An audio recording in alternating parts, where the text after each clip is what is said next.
Hola a todos. Bueno, yo soy Marcela Richilo, soy doctora en Ciencias de la Computación de la Universidad de Buenos Aires, especialista en Inteligencia Artificial y Robótica. Y vamos a hablar un poquito de lo que es Machine Learning, ¿sí? Entonces, vamos a hablar un poco sobre eso, vamos a ver las técnicas y a qué llamamos Machine Learning y con qué podemos usar todas estas técnicas. Cuando tenemos la parte de ciencia de datos, tenemos básicamente varias técnicas donde podemos hacer como una especie de dos conjuntos, donde tenemos primero lo que es data mining tradicional, ahora vamos a ver qué es eso, y lo que es machine learning. Bien, ¿alguien está en procesamiento de datos? ¿Trabajan en ciencia de datos? ¿Alguien está con alguno de estos temas? Bien, con respecto a lo que es data mining tradicional, en general uno usa técnicas tradicionales que se refieren más a la parte de fórmulas. ¿Alguien conoce algún método tradicional que se use para análisis de datos? ¿Alguien le suena? Regresión, muy bien. Entonces tenemos, por un lado, lo que es, por ejemplo, regresión, en particular la regresión lineal, o por ejemplo, la regresión logística. Y por otro lado, tenemos en Machine Learning cosas como las redes neuronales. Vamos a ver qué es eso. Redes neuronales. En el medio, para los que están en este tema, podemos hablar de clustering, podemos hablar de árboles de decisión, por ejemplo. Eso se puede ir viendo. Cuando tenemos la parte de regresión lineal, lo que hacemos es usar una fórmula. ¿Sí? Una fórmula. Y cuando hablamos de Machine Learning, hablamos de entrenamiento. ¿Por qué una fórmula? Supongamos que tenemos una regresión lineal. Una regresión lineal lo que hace es lo siguiente. Supongamos que yo tengo que hacer un viaje de vacaciones, ojalá. Entonces, lo que hago es, tomo ejemplos de cuánto, bueno, este no se ve mucho, vamos a ir con el negro, cuánto, por ejemplo, cuánto tiempo gasté de viaje, cuánto tiempo duró el viaje con respecto a la distancia del viaje. Entonces, supongamos que voy a Rosario, 400 kilómetros, tardo más o menos 4 horas en llegar. Ahora, si yo tardo un cierto tiempo dependiendo de los kilómetros, ¿siempre voy a tardar el mismo tiempo dependiendo de los kilómetros? Si voy a un lugar que queda a 800 kilómetros, ¿voy a tardar 8 horas? Si voy a un lugar que queda a 100 kilómetros, ¿voy a tardar 1 hora? ¿Siempre pasa eso? No, varias personas diciendo que no. ¿Qué es lo que pasa? ¿Por qué no siempre llego en el tiempo que se supone que matemáticamente tendría que ser? Hay otras variables, exactamente. ¿Qué podría pasar en el viaje, por ejemplo? Congestión en el viaje, lluvia, si uno tiene hijos pues tiene que parar. Hay un montón de factores. Entonces, no siempre es una recta, sino que uno va tomando ejemplos de veces que viajó y cuánto tiempo tardó, ¿sí? Y va tomando ejemplos. Y en una regresión lineal lo que hace es obtener una recta mediante la fórmula de una recta que permite aproximar estos valores. De tal manera que más o menos, según donde tenga que ir la distancia, voy a llegar en el supuesto tiempo que me dice la recta. Es una recta, es un problema lineal, es algo que usa una fórmula. ¿Ok? En el caso de las redes neuronales, ya estamos hablando de técnicas de Machine Learning, los datos son procesados a través de un sistema que se inspira en el sistema nervioso central humano, biológico. Más que humano, biológico, en particular el humano. Se inspira a través de un procesamiento de neuronas que procesan esta información y en vez de usar una fórmula específica igual a X más B, la fórmula la arma la red. Son problemas que son lineales o no lineales. Por ejemplo, si yo le digo a un sistema, una moneda que tiene bordecito plateado es de 1 peso, si tiene bordecito dorado es de 2 pesos. Ahora, ¿cómo le digo a un sistema qué hace que un jugador de fútbol sea un buen mediocampista? o que sea un buen defensor. ¿Cómo le digo a un sistema que es un artista? ¿Cómo le digo a un sistema que una música es una buena música? ¿O que una película es una buena película? ¿Cómo puedo determinar reglas o fórmulas matemáticas que me determinen eso? Entonces, cuando los problemas son no lineales, cuando los problemas son que empiezan a complicarse, nos escapamos de la fórmula y nos vamos al entrenamiento. El entrenamiento implica que la red neuronal aprende ella, pero lo que yo le enseño que aprenda.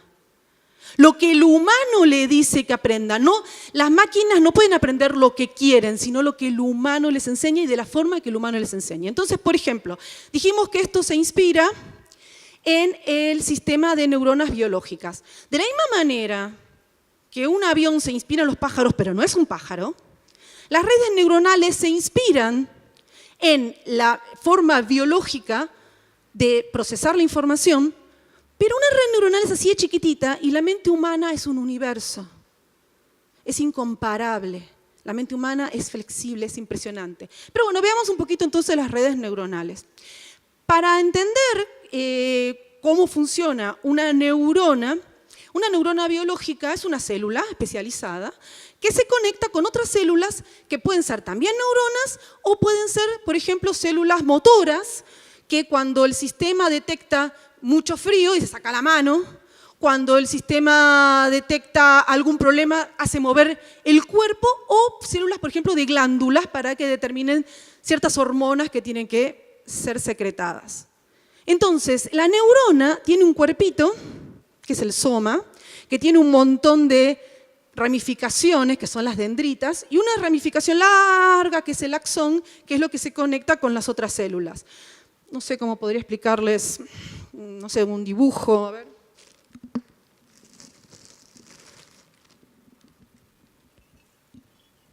Tiene carita. Por ejemplo esta, acá tenemos la neurona. A ver, ahí está. Entonces, si supongamos que esto es una neurona, que tiene carita, como decíamos, acá tenemos una neurona, una simulación de una neurona biológica, y entonces vemos las dendritas, que son las ramificaciones que salen del soma, y el axón. El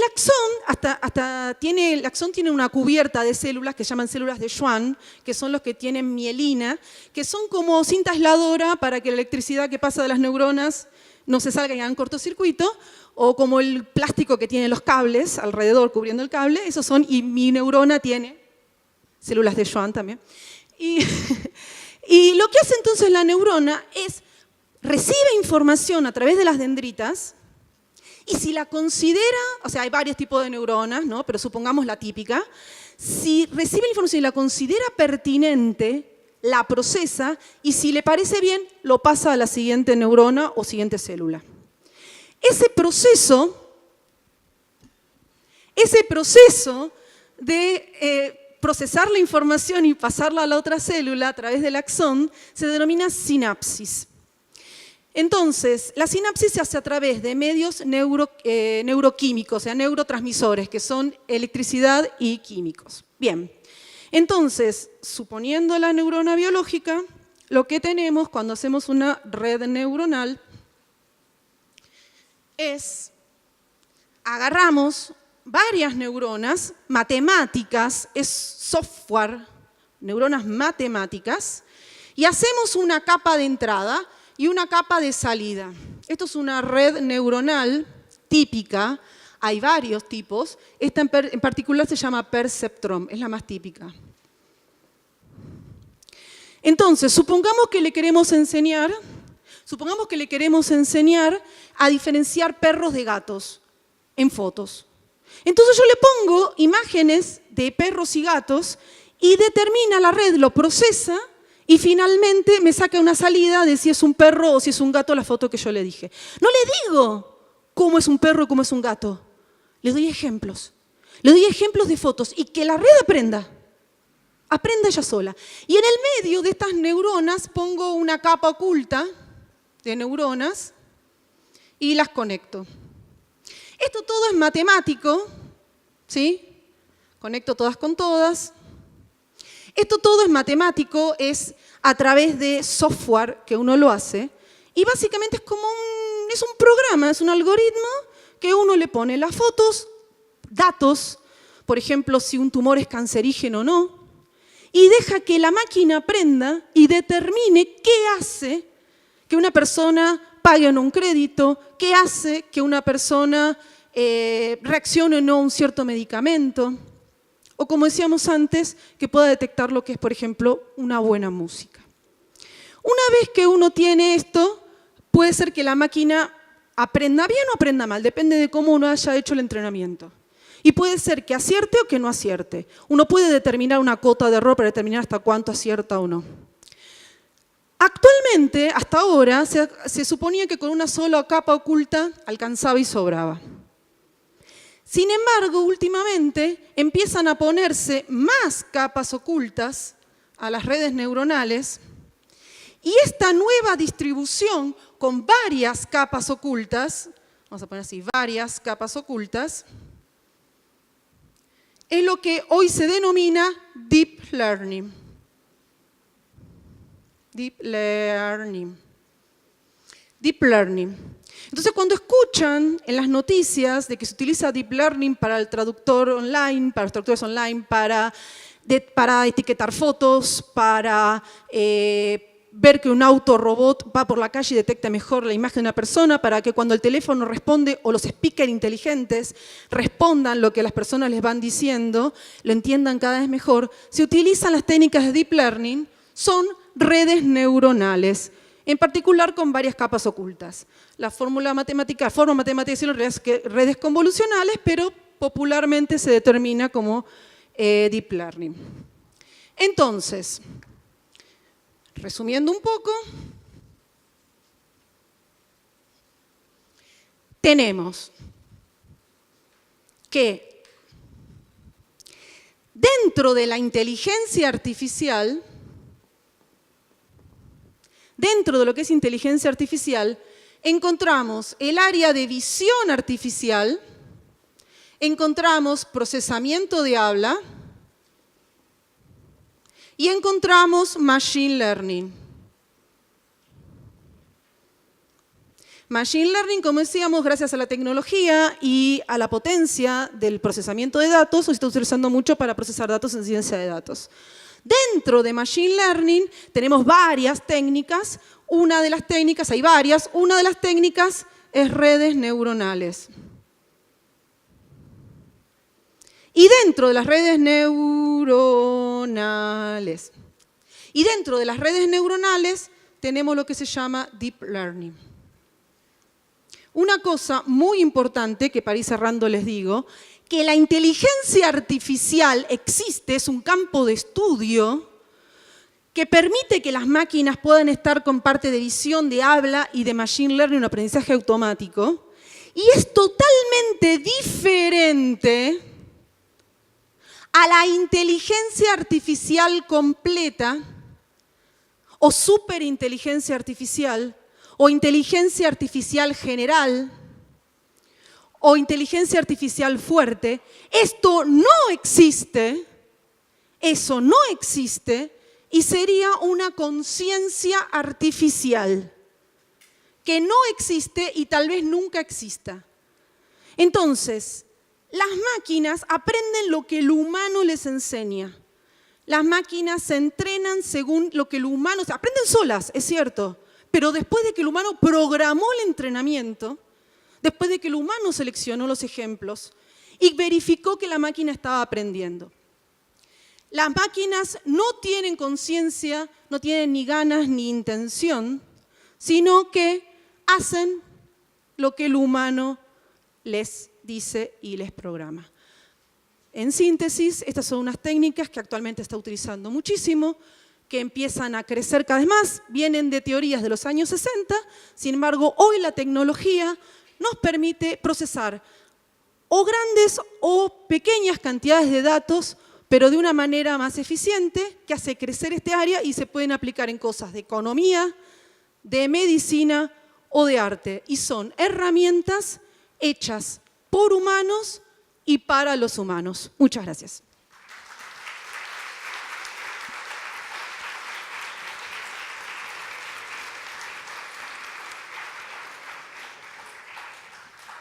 No sé si alguien tiene alguna preguntita, si no yo sé que ahora viene un intervalo, así que si no cualquier cosa me pueden preguntar en intervalo. ¿Alguien tiene alguna pregunta? ¿No? ¿Directamente? Sí. Pregunto yo soy física, pero típicamente, ¿qué capacidad tienen las máquinas que usás para procesar toda esta información o cómo manejas ese tema de almacenamiento y memoria y demás? Se aplica igual que cualquier otro método que procesamiento de datos, o sea, es independiente de eso. Yo utilizo mucho el lenguaje R, por ejemplo, para programar las redes neuronales y otras técnicas también parecidas. Y depende, o sea, es esa parte, es un tema de procesamiento de datos, no tanto de la técnica en sí. La técnica en sí es bastante robusta, permite, por ejemplo, no tener tantos preconceptos que se necesitan, precondiciones que se necesitan en los métodos de data mining tradicional, que vienen más de la estadística, y la verdad que obviamente no resuelven todo, pero para algunos problemas complejos la verdad que están muy buenos. ¿Alguna pregunta más? Sí. Quería saber si tenés algún ejemplo de algo que no se haya podido, o sea, que teóricamente se pueda investigar mediante las redes neuronales, pero que la capacidad del hardware actual no permita todavía desarrollar. En general no todos los problemas están resueltos, por suerte, y así se puede seguir investigando. Hay casos como por ejemplo lo que pasó con AlphaGo de DeepMind de Google, que se esperaba, se suponía que el programa Go, el juego Go, que es como unas damas donde hay que ganar un territorio, no se podía resolver a partir de la inteligencia artificial y se logró al final, AlphaGo lo logró, y eso fue como un hito, porque cuando IBM con Deep Blue gana al ajedrez, fue una parte de procesamiento bastante grande de distintas jugadas. En cambio, con AlphaGo lo que se hizo fue darle ejemplos de jugadas y a partir de eso aprendió a jugar al Go. Y después, más adelante, el año pasado, le enseñaron con aprendizaje por refuerzo, que es con distintas variables que suben y bajan, y sin necesidad de jugadas ejemplos, ahí la máquina pudo aprender a jugar al Go. Sí. Mi pregunta es más técnica. ¿Cuánta memoria necesitas? ¿Qué velocidad de equipo?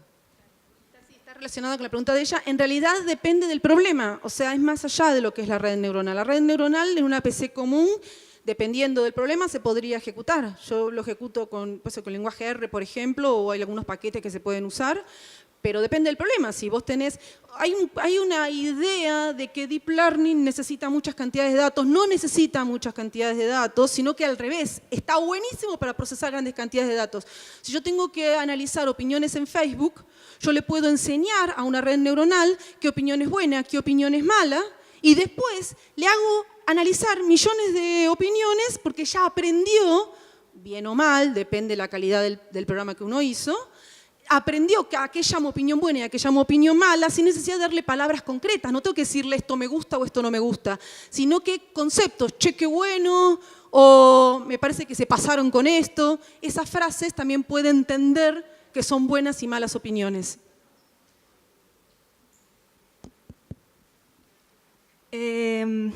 Mi pregunta es un poco, por ahí se aleja de lo técnico.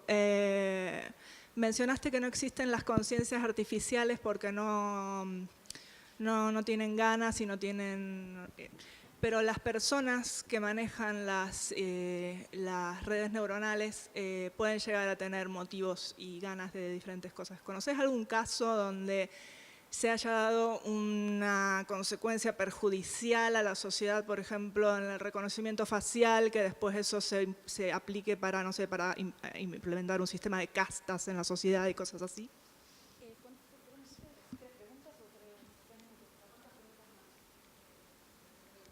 Bueno, hay casos que estas técnicas están empezando, venimos diciendo de que son conceptos de los años 60, pero se están empezando a popularizar y no es lo mismo un trabajo en un laboratorio que en una empresa que en algo que llegue al público en general. Entonces hay errores, hay cosas que se están manejando y corrigiendo. Lo importante es que esto es software. Si yo me bajo una aplicación en el teléfono que no me gusta lo que hace, porque falla, porque no va con lo que yo quería, la borro.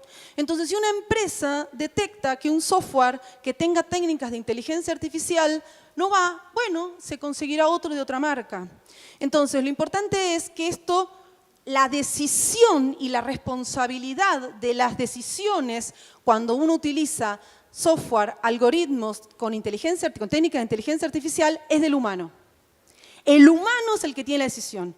Si un software determina que algo sugiere que una técnica o algo es mejor, un tratamiento o algo es mejor, el humano es el que tiene la experiencia y la decisión. Si el humano le deja la decisión al sistema de inteligencia artificial, sigue siendo responsabilidad del humano. No puede decir, no, porque me dijo nada. O sea, vos le dejaste la responsabilidad al sistema, la decisión sigue siendo tu responsabilidad. Entonces, a pesar de que se están corrigiendo ciertos errores, se está desarrollando y lo importante es, como siempre digo, de que el árbol no tape al bosque. Que por esas cosas que se están ajustando y que se sigan ajustando y que la gente siga viendo qué marcas son mejores o no, esto tiene un gran potencial realmente para poder seguir adelante. ¿Una última preguntita? Sí.